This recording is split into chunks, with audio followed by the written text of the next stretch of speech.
মা পায়েল, তুই আমগুর অফিসে কি করস? বাবা, তুমি কিন্তু কাউকে বলো না, আমি তোমাদের এই অফিসে নতুন এমডি হয়ে এসেছি। ইয়াল্লা মা, তুই এটা কি কইতেছস? তাহলে কি তুই আমগুর অফিসের সবচেয়ে বড় অফিসার? হ্যাঁ বাবা, তুমি ঠিক ধরেছো, আমি সব থেকে বড় অফিসার তোমাদের এই অফিসের। হে আল্লাহ, তুমি আমার মনের আশা পূর্ণ করছো, আমার কষ্ট সার্থক করছো। আমার মেয়ে বড় অফিসার হইছে, আমার যে কি খুশি লাগতেছে। মা, তোরে আমি আড়া সেলুট দেই। আচ্ছা আচ্ছা ঠিক আছে। বাবা, তুমি কি বাড়ি থেকে খাবার এনেছো? মা, তুই কি আমার সঙ্গে খাবি? হ্যাঁ অবশ্যই খাবো। ঠিক আছে মা, টিফিনের সময় তোরে আমি ডাক দেই। আচ্ছা ঠিক আছে বাবা, আমি তাহলে যাই। যা।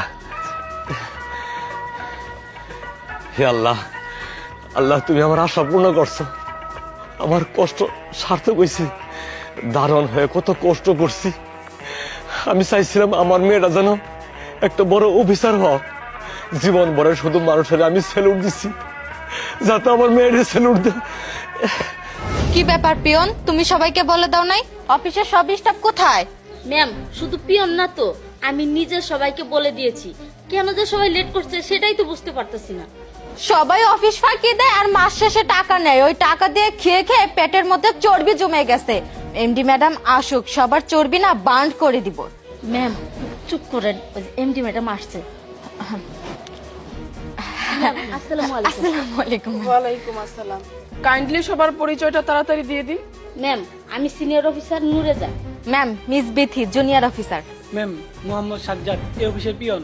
সিনিয়র অফিসার, জুনিয়র অফিসার আর পিয়ন, আপনাদের এই তিনজনকে নিয়েই কি এত বড় একটা অফিস গঠিত হয়েছে নাকি? না ম্যাম, তাহলে বাকি স্টাফরা কোথায়? ওরা আসতে একটু late। অন্য সব কাজে ব্যস্ত আছে তো ম্যাম, এই কারণে আর কি।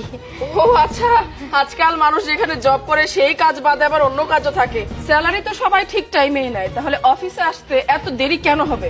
শুনুন, আমি যেহেতু এই অফিসে নতুন এমডি হয়ে এসেছি, আগে যেভাবে এই অফিসটা চলেছে এখন কিন্তু সেভাবে চলবে না। এখানে নতুন রুলস মেনটেন করে চলতে হবে। যে থাকতে পারবে থাকবে, আর যদি কারো না পোষায় সে চলে যাবে। সবকিছুরই তো একটা নিয়ম থাকে, যে নিয়ম না মানতে পারবে তাকে এই অফিসে অ্যালাউ করা হবে না। আচ্ছা, আমার পিএ কে? ম্যাম আমি। আচ্ছা, আপনি মর্নিং সেশন শেষ করে আমার রুমে আসুন, আমি আপনাকে ডিটেলস সবকিছু বুঝিয়ে দিচ্ছি। Okay ma'am. হ্যালো পায়েলের মাও, এটা খবর শুনছ? আরে আমগর পায়েল তো আমগর অফিসে বড় অফিসার হয়ে আইছে। আজকে আমি স্যালুট দিছি, আমার মনে কত যে শান্তি লাগতেছে। আচ্ছা, তুমি কি খাবার আমার লাগে দিছ? আচ্ছা, আমি পায়েলের কাছে হই নাই, পায়েলকে আমার সঙ্গে খাবো নাকি বাড়ির যাই খাবো?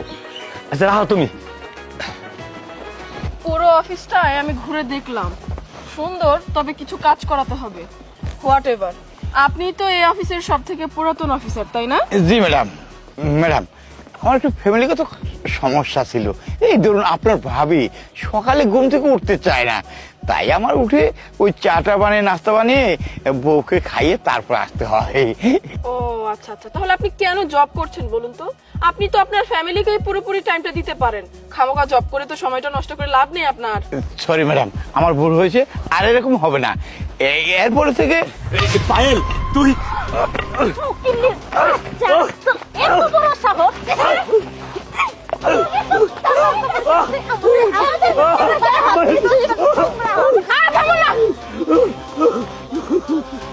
ম্যাম, কি করছেন? এই সামান্য, আপনি হাত ছাড়ুন তো। কি আশ্চর্য ব্যাপার, আপনারা ওনাকে কেন মারছেন? ম্যাম, সামান্য একটা দারোয়ান হয়ে আপনার গায়ে হাত দিচ্ছে, আমরা কি দাঁড়িয়ে দাঁড়িয়ে দেখবো? ওকে তো খবর আছে। ম্যাডাম, আপনি চুপ থাকুন, ওকে আমার হাতে তুলে দেন, দেখুন কিভাবে ওকে বানাতে হয়। না মানে আমি একটা জিনিস বুঝলাম না, সামান্য এইটুকু বিষয়ের জন্য এরকম মুরব্বী মানুষের গায়ে আপনারা হাত তুলবেন? ম্যাম, আপনিও দেখে এই দারোয়ানের বাচ্চার সাথে পাগল হয়ে গেছেন। আপনি ওকে কিসের জন্য টাচ করতেছেন? আর নোংরা শরীর, হাতে জীবাণু আছে, আপনি যদি ওকে টাচ করেন তাহলে তো আপনার শরীরে পচন ধরে যাবে, এই ফকিনীর বাচ্চার মতো। ছোট লোকের বাচ্চা সাহস কত বড়, ও এসে আমাদের ম্যামের নাম ধরে ডাক, মনে হচ্ছে আর গলা টিপে একদম মেরে ফেলি। এই আপনি চুপ করুন তো। সবকটা মানুষ একেবারে অসভ্যদের মতো শুরু করেছে, ব্যবহার আচার কোনো কিছু ঠিক নেই। ম্যাম, আপনি সামান্য দারোয়ান হয়ে এত বড় বড় কথা কেন বলছেন আপনি? হ্যাঁ ম্যাম, বিথি ম্যাম তো একদম ঠিক কথা বলছে। দারোয়ানের ভয়ে আপনি এত কথা বলছেন কেন? হ্যাঁ হ্যাঁ ম্যাম, ঠিকই বলেছে। আপনি সামান্য একটা দারোয়ানের জন্য ছি ছি ছি ছি, আমাদের পেটে তার ঠাকুরা নষ্ট হয়ে। দারোয়ানের হয়ে আমি কথা বলবোই, কারণ দারোয়ানটা হচ্ছে আমার বাবা। বাবা? হ্যাঁ, আমার বাবা। সবাই খুব অবাক হয়েছেন তাই না? এক একজনের চোখ একেবারে কপালে উঠে গেছে। স্বাভাবিক, ওঠারই কথা। সামান্য একজন দারোয়ান এত বড় অফিসারের বাবা কিভাবে হয়, এটা তো আপনারা বিচার করবেনই। হ্যাঁ ম্যাম। শুনুন, আমি এই অফিসে এমডি হয়ে আসার আগে আমার বাবা এই অফিসে জব করে। এই দারোয়ানগিরি করে আমার বাবা আমাকে মানুষের মতো মানুষ করেছেন, লেখাপড়া করিয়েছে, যার জন্য আমি আজকে এত বড় অফিসার হতে পেরেছি, আপনাদের সামনে দাঁড়াতে পেরেছি। আমার সবকিছুর পিছনে অবদান হলো একমাত্র আমার বাবা। এই যে আপনারা তো সম্মান করছেন, আমি আপনাদের সামনে সম্মানীয় ব্যক্তি হয়ে আছি, এই সবকিছু হয়েছে আমার বাবার জন্য। আমার বাবার জন্য আমি এ পর্যন্ত আসতে পেরেছি।